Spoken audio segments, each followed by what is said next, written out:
HRN listeners.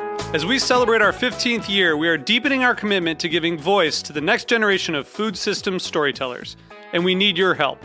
Our internship and fellowship programs help activate new possibilities for underrepresented and underestimated young people through experiential journalism, audio engineering, and production training. Through these unique programs, HRN helps food equity stewards build essential workforce readiness skills that expand their potential and foster economic mobility. Please consider supporting these critical programs. And with a minimum donation, you can be entered to win a dinner for two at an amazing restaurant in one of 8 cities and tickets to a concert at a great venue in one of those cities. We have incredible partners across the country who have donated, as they also share our passion for helping to educate the next generation of food systems storytellers. Check out heritageradionetwork.org/15 to donate and enter to win today. That's heritageradionetwork.org/15 to donate and enter to win today. And make sure you donate before March 31st. Thank you. This episode is brought to you by Escape Makers On-Demand Agritourism Training. For more information, go to escapemaker.biz. That's escapemaker.biz. Hey there, HRN listeners. This is Harry Rosenblum, host of Feast Your Ears. I know that news about COVID-19 and the coronavirus has made a lot of people nervous about getting sick.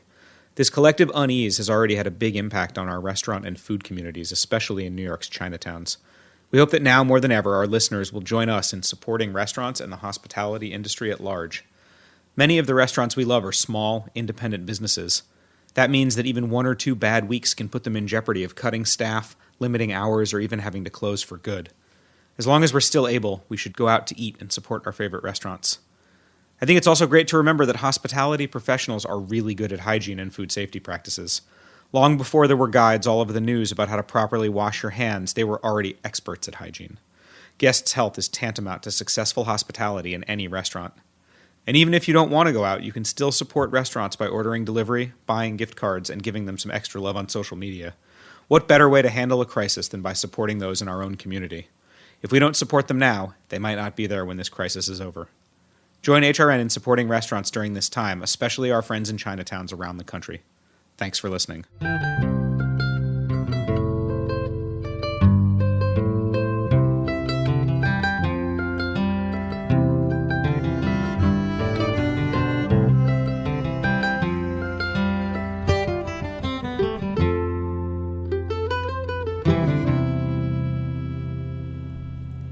Hello, this is Lisa Held coming to you live from Full Service Radio at the Line Hotel in Washington, D.C., and you're listening to The Farm Report, a Heritage Radio Network show about the people, processes, and policies that shape how food is produced today.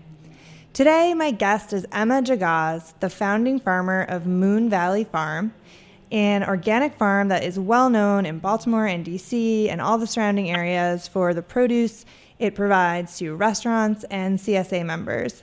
Emma, thanks for coming on the show. Thanks for having me, Lisa. So I really wanted to get you in the studio, but you're a little busy on the farm right now, which I completely understand. And I was actually thinking about, before the show, I was thinking about how people complain about moving so much. Like when you're moving your apartment, your house, you're like, God, packing up my clothes and my furniture. And I was like, Emma's moving a farm, and that seems like it would be very difficult. Well, I not only moved my house. Oh, right, because you have to move yourself, too. Yep. Right. Me and my kids and my parents and their property that they lived on for 40 years. Oh, my gosh. As well as 6 different farm sites that we were leasing for the past either 3 to 8 years, depending on the site. So it's a lot of moving for sure. And then I was like, hey, do you want to just take some time out of your day to come on this show? Well, thank you for making the time. I know absolutely you're very busy. So I want to talk a lot about your new farm and why you moved and this new space that you're in. But let's first go back and talk a little bit about Moon Valley, its origins. When did it first start? I started Moon Valley Farm in late 2011. I really started making compost and raised beds at that time. I knew I was going to start the farm officially in 2012 with a CSA program. I had 2 babies at the time. I had 2 kids under 2 years old Wow. who I was raising full time. And I started that first season with a 15-member CSA program. We were growing on about 1/8 of an acre. And by we, I do mean mostly me and my kids. Right. And a bunch of fantastic, lovely volunteers who either helped me grow vegetables or helped hold my babies. Right. So, and you didn't have a farming background and you don't come from a farm family. What was the inspiration? Like, when were you like, I'm going to grow food? Well, I started growing vegetables when I was pregnant with my first child in early 2009, mostly because I read that arugula helps baby brain development. It was just one of those random things that I read in, a book on how to be, a good pregnant mother. Right.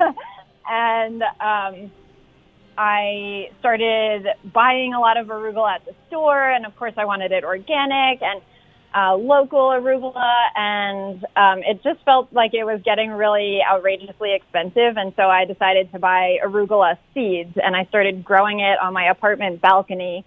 And of course, like every good grower, I had a couple tomatoes in pots as well on my apartment balcony, and I just fell in love with growing food.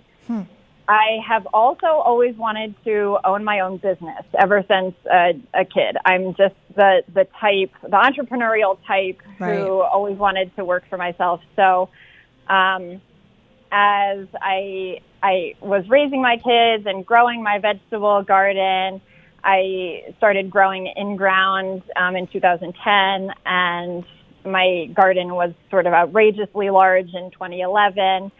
And that's when I decided, you know what, I'm going to make this my business, because I really love the idea of raising my kids myself.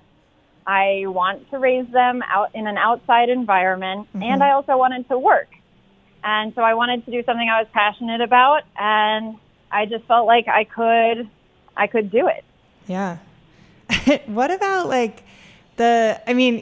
most people can grow a couple tomatoes, a few arugula plants on their balcony, but there's a lot of skill that goes into growing at the scale that you were, even in the beginning. Was it all self-taught, or did you take classes?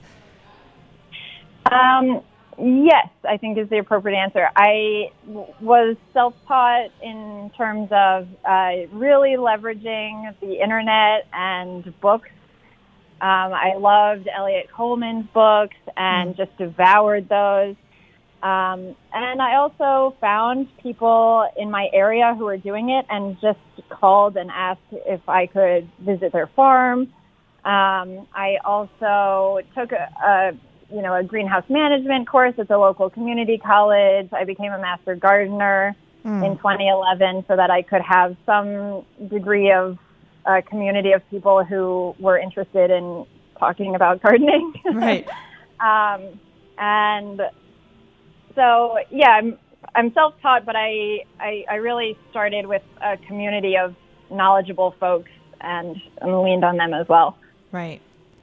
So land access is consistently reported as the number one challenge faced by young and beginning farmers. And you also were in an area where land costs are pretty high, fairly close to the city.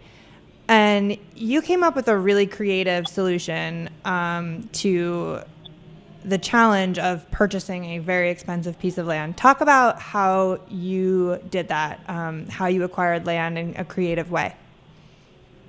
Well, I think it's important to note that I started the farm on my parents' property, and that's where I had that 1/8 of an acre plot, which grew into a 1/4 acre and then eventually a 1/2 acre of growing space. But in my first year, I realized that even maxed out at that 1/2 acre, I wasn't going to be able to grow everything I wanted to grow for my CSA program. I wanted to grow things that took up a lot of space, like winter squash and watermelons and potatoes, and I couldn't really do that on that limited space. So I decided to ask people if I could farm their land on a barter agreement. I bartered for CSA membership, and I, at one point, had 8 different plots of land around Baltimore and Harford County that I bartered for the use of, including 2 of my parents' next door neighbors, Right. and then several different plots around. We ended 2019 with 6 sites on barter, spanning 15 acres of certified organic production. Wow. And so some of these spaces were, like, when you say your parents' neighbors, was it literally like their backyard? Yeah. Yeah. Yeah, so it was their backyard. In 2013, I was growing on 3 different sites. So on my second year, I was growing 3 different sites. It was their property, my parents' property, their next door neighbor, and then one property about 20 minutes away. And we didn't note this yet, but I did start the farm with no money as well, which is an interesting thing to do. It's not something I necessarily recommend, but I bartered for more than just my land use at the time. I had my first season, I bartered for tillage equipment. There's a lovely man in my area who was willing to barter with me to till for me before I could afford to buy my own equipment. And when you say bartered, were you mainly just giving people food, giving away vegetables? Yeah. Absolutely. Yeah. Barter for vegetables. I mean, it's kind of brilliant because it's like, good food, these fresh vegetables, it's a big expense for people. So if you have land that you're not using, if you have equipment you don't need all the time, I mean, it's kind of a no-brainer. Like, I can get all this fresh, healthy produce. Well, landowners have a few other incentives to barter with beginning farmers as well, and not just beginning farmers, experienced ones. They, at a certain in a certain zoning district, they have incentives to barter or to let people use their land so that they can stay zoned agriculture and get a tax credit. So they get a significant tax decrease if they're leasing out their land, and a lot of people who aren't using the land that they own for anything but lawn, if you will, they have to pay for it to be cut, either in their own time and equipment, or they have to actually pay for a service. And so managing land costs from a tax perspective, from a maintenance perspective, and a lot of the landowners we worked with would say very frankly, yeah, I'm happy to support them, and I really like not mowing. Yeah, no, that makes a lot of sense. So that, there's a lot of incentives that new farmers, or like you said, any farmers really, that need to expand can offer landowners. So you kind of expanded little by little over the years, and so at the end of last season, I think you said you were on almost 15 acres spread out on those different sites. Give us a sense of what you're growing, like the breadth of different kinds of produce. I feel like you grow a lot more and a lot more diverse vegetables than the average farm, if I'm not mistaken. We grow a lot of things. Yeah. Across the 6 properties, we are growing for a 250-member CSA program that spans a 33-week season. So that's from the beginning of May to the very end of December. And we're growing year-round for the best chefs in the Baltimore and D.C. area. And so that's 52 weeks out of the year. And so we're growing a lot of storage crops in order to span our fall, winter, and early spring sales. And we grow a lot of herbs. We grow over an acre of different kinds of herbs. everything from the traditional chives and parsley to like really just fun herbs that I think smell cool and look cool and taste great. And some of them are just good for the bees, and I don't really mind having them around. So we do have honeybees on our property as well.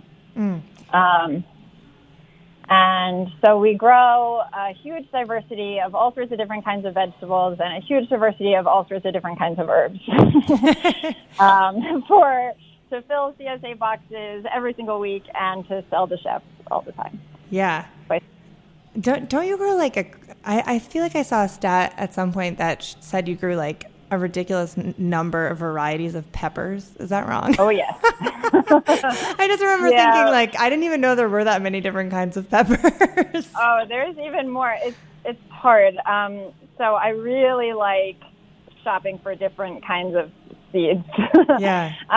We grew over 50 varieties of peppers alone last year. Oh my gosh. And are maintaining that this year. And we grow a ton of different kinds of tomatoes as well, and winter squashes, just lots of different varieties of things. I really like, I like having trios of different kinds of crops. So we grow, like a green zucchini, a yellow squash, light green color. I like to grow different colors and varieties of different crops. So an eggplant, we got, the white ones, the pink ones, the purple ones.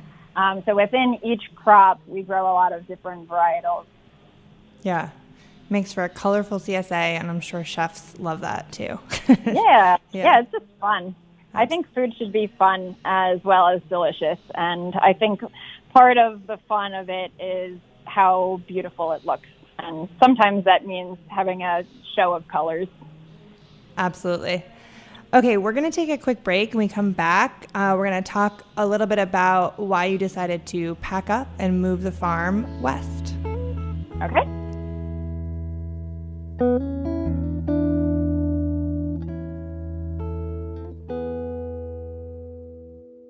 This episode is brought to you by Escape Makers On-Demand Agritourism Training. Did you know that every $1 invested in tourism marketing returns on average $3 to $8 back? Not a bad ROI. Learn how to grow your agritourism business via 12 workshops entirely women-led. These training workshops are on demand and can be downloaded at any time. The local travel landscape is rapidly changing to meet the demands of the leisure, event, and corporate travel sectors. Whether you're a farmer or producer, a winemaker, a restaurateur, or a destination marketing organization, there's more opportunity than ever to capture these markets. The on-demand agritourism training will provide you with insights and skills to keep your target demographic coming back for more. 14 speakers providing 6+ hours of education that you can watch at your convenience, anytime, on any device. Maximize your time, budget, and resources, and focus on creative solutions to help your business thrive. Presented by Escape Maker and Fulton Stall Market, the full conference access pass is now available to purchase. Use the code HERITAGE2020 for $50 off a full pass at checkout. For more information and to purchase your pass, go to escapemaker.biz. That's escapemaker.biz.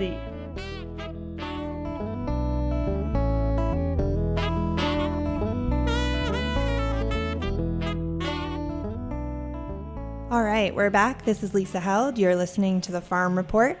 I've been talking to Emma of Moon Valley Farm in Maryland, and we were talking about sort of Moon Valley's first chapter for the first half of the show, and in a fitting fashion, we're going to now talk about the next chapter. So Emma, we talked about your approach that kind of kept your land costs low, that you were operating on all these different plots of land, which was brilliant in terms of getting started, but it came with some challenges too. What are some of the challenges of running a farm that isn't all in one place? I mean, I think most people who hear that question get stressed about just even thinking about the idea of farming on different plots. Most people I talk to are stressed at the idea of me having done that. Yeah. And because you can just imagine those challenges, and there's, I'm sure, more so than most people can even think of right away. Right.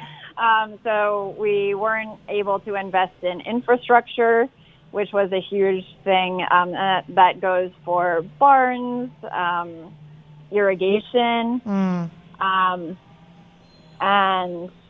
and then, you know, those kind of bigger infrastructure pieces, but also the smaller infrastructure pieces like fencing. We wanted to keep things, you know, we wanted to be able to pack up if somebody said, hey, you know, I need to sell my property, or hey, you know, you need to do something different with this land. So everything was our footprint, we tried to be very light on people's properties. Yeah. I greatly love and appreciate all of the landowners who allowed us to farm on their properties. They're really outstanding human beings, and I wanted to be sure that I returned the favor in living lightly on their properties. But for a business standpoint, we weren't able to make those long-term investments that would pay off over time. Yeah. So, you know, we built a mobile walk-in cooler so that we could harvest produce into a cold environment and haul it from one site to the other. We were able to invest in some infrastructure on my parents' property. So we had our greenhouses there and our walk-in coolers there and our pack shed there. But it got to a point where we needed a driveway back to the pack shed. We needed a little bit more power back there. So, you know, we were coming into all of these roadblocks without the ability to really fully invest in it. Yeah. But, you know, on top of that, growing so many different crops, I was trying to grow things, you know, really wisely, rotate my crops in different properties. But sometimes we would have ripe crops on 4 different plots, and we were bouncing around, harvesting here, harvesting there, trying to figure out the logistics. We would get up really early to harvest at one site or to set up harvest for the crew before we had to take the kids to school. Yeah. You know, it just became, we felt like at some point we were spending half our time doing the logistics that if we just had one site, it would just be a no-brainer. Everyone just shows up here and harvests, you know, on this side of the field or that side of the field. Right. And what about like equipment too? Are you like taking, like, what about like the tractor? Like, are you moving it from plot to plot? Oh yeah. And so we started with no tractor, like I said, no equipment. And then we had a walk behind tractor, and I had a minivan that I was hauling my kids, in the seats just behind the driver's seat. And then I was hauling, you know, produce behind that in the back of the van, and then I was hauling the BCS on a trailer behind. Minivans can haul trailers, believe it or not. And so, you know, I had like this mobile farm operation, but it was, you know, it served us really well. We were able to get familiarized with what soils we wanted, with what we wanted when searching for land. But it was just something that we had come to a head. We really needed to make a decision that would start paying for itself instead of just running us in circles. Yeah. So you decided to find a plot of land that would be big enough to kind of consolidate everything. Yes. Yeah. Yeah. And like you asked about tractors, I first started hauling tractors just on the road. Just driving the tractor up and down the road. Right. And then I had to invest in, you know, I had my minivan. I had to buy a truck that was big enough to haul a tractor. The tractor that I bought was 7,000 pounds. Oh my God. Without an implement. So, and then, you know, I bought a trailer, and I became fantastic at trailering and moving equipment around, but it wasn't the best use of my time. Yeah, not efficient, for sure. No. Yeah. So tell us about the new farm. Like, what does it look like? How big is it? Where exactly are you? We are located in Woodsboro, Maryland, which is about 20 minutes northeast of Frederick. We are on a 25-acre parcel that actually has, I think, like 3 trees on it. Wow. So it's all open land. And it came with a big barn. So it's 4,000 square foot barn. That is currently our shop, our germination room, our office, and our pack shed. So it's serving a lot of different spaces. We chose Frederick so that we could keep our customers in both Baltimore and DC, and because it's pretty equidistant from both of those cities. And there's really great and affordable land in the Frederick area. Yeah. We have been searching for land for over a year before finding this space, and it just, we knew we wanted to move in the wintertime when it was a little bit less crazy to move than, we couldn't really move in the summer or anything like that as farmers. So, in the fall, we just happened to find this property, and it fit as many of the check marks that we could find. Right. So you moved everything, and you're getting set up for the new this coming season. And is there what will being in this new space allow you to do that you couldn't do on the old farm? Oh my gosh, Lisa, everything. I'm so giddy excited about it. We are able to invest in mostly wheels. We can do everything on wheels without me spending the time on the road, driving everything on trailers. So we can, in our pack shed, we can use pallets, move all our produce on pallets because we have a big enough pack shed for that space, or pallets or hand carts. Before in the pack shed at my parents' place, I wasn't really thinking when I built the coolers of scale or of ergonomics. And so I had insulated the floor, and you couldn't really move things efficiently around. Mm-hmm. But it's going to add a major efficiency component to the farm on every level. We're going to be able to access everything from the field from a tractor or a UTV. And so it's kind of like an ATV, but, more utility. Okay. The U actually stands for utility. And so everything will be accessible on wheels. Our staff will be able to get on the same page without texting or sending pictures to one another about, what are you doing? Oh, you said to pick the kale, but it looks like this. Here, click. Is this what you meant? We spend a lot of time moving equipment around and getting ready. It'll add to my quality of life so much. Yeah. And there's little things too in the pack shed in Cockeysville in Baltimore County. We had to drive down, just off road to get to the pack shed. We didn't have a concrete road back to it.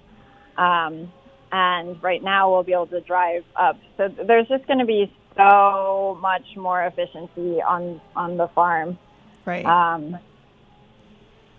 Yeah, it's, over the past 8 seasons, we've gathered a lot of equipment. We've doubled up on a lot of things so that we could keep, hose at every site or, irrigation at every site, harvest crates at every site. And now to have them all together, it's going to add to our efficiency so much more. Yeah.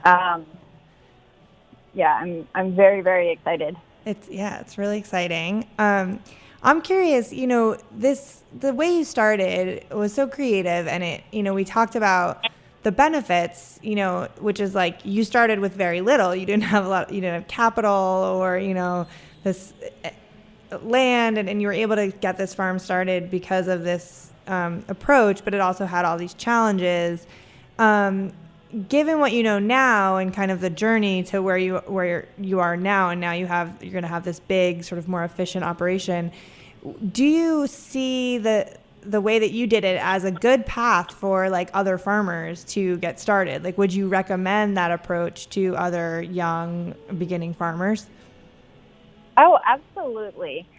I reflect on this all the time because I think if I were to have bought a farm in 2011 with my 2 babies, with the idea of really nourishing my community to sort of change the world in whatever way I could, I think I would have bought something that I didn't really appreciate in the long term. I think right now, when I was searching for land, I was looking for quality soil and quality water. And I think at that point, I was thinking more like access to markets was more important than quality soil. I wouldn't have really known what to look for in terms of soil and in terms of a barn. I think I would have been a little more turned on by an old farmhouse and like picturesque falling down barn because it looks cool. Yeah. And now with a lot of more experience with running a business and growing, I knew what I wanted to look for in terms of soil quality and in terms of what the cost of actually having a building and what employees wanted. And I think I just learned so much from doing that. I was also able to establish markets without having, it was sort of a trial run on having a business. Yeah. It was a very long and amazing trial run. I loved every bit of it. But I think that I think that I was able to say, okay, when I approached the lenders, for example, I was able to say, hey, without owning any land, I was able to get all of this equipment, and all of these people are already my customers. Mm-hmm. So I already have a business. That's a much better proposition than approaching a lender and saying, hey, I don't have any experience at all. I really don't know what I'm doing. And I don't have any customers, but can you lend me $500,000, please? Yeah. It's a lot safer of a proposition in some ways. Yeah, absolutely. And you just learned so much along the way, and now you've got all that experience and knowledge. I also, I wanted to ask you before we finish up. I met you, I think, a year or maybe 2 or 2 ago, and you're just so driven. It always seems like you're working so hard with a huge smile on your face, which I see in person and then also on Instagram often. But I just wanted to ask you, that's sort of like the feeling I get from you, and I'm curious what drives you as a farmer. Like, what's the thing that keeps you motivated on the hard days, like when you have to haul the tractor to 10 different sites and it's, bad weather, and, what keeps you driven and inspires you to keep doing what you're doing? Well, first of all, thank you. I absolutely am driven by my customers. They are the coolest, best people, I think, in the region. I absolutely have the highest respect for my customers. And I am fortunate to have a lot of them. 250 member CSA is, it's not just 250 people, it's 250 couples or families or households or friends. And then we serve over 50 of the best restaurants in the area. And it's not just the one chef, and it's not just all the people that work in the kitchen, but it's all of their customers as well. Mm-hmm. And they motivate me all the time. I really believe in what they want. Yeah. They want to know where their food comes from, and they want their food to be nutritional and safe and delicious.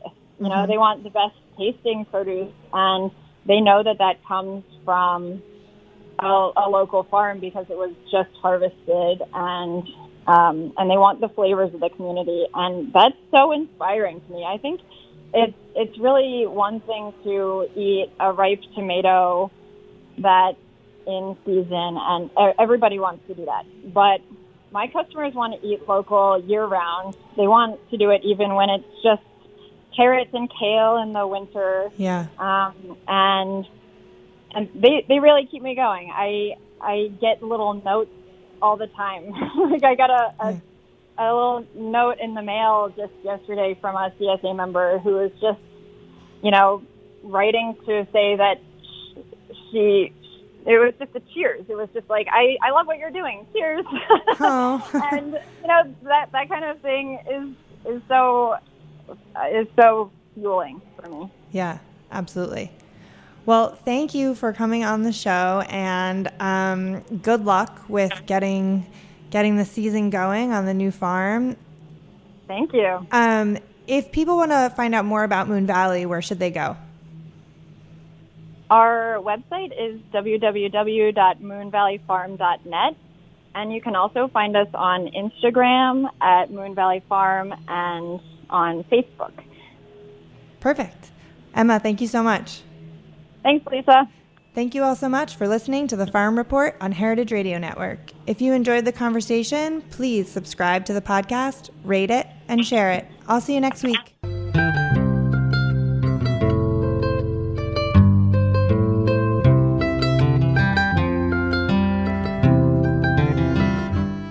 The Farm Report is powered by Simplecast. Thanks for listening to Heritage Radio Network, food radio supported by you. For our freshest content, subscribe to our newsletter. Just enter your email at the bottom of our website, heritageradionetwork.org. Connect with us on Instagram and Twitter at heritage_radio. You can also find us at facebook.com/Heritage Radio Network. Heritage Radio Network is a nonprofit organization driving conversations to make the world a better, fairer, more delicious place. And we couldn't do it without support from listeners like you. Want to be a part of the food world's most innovative community? Subscribe to the shows you like, tell your friends, and please join the HRN family by becoming a member. Just click on the heart at the top right of our homepage. Thanks for listening.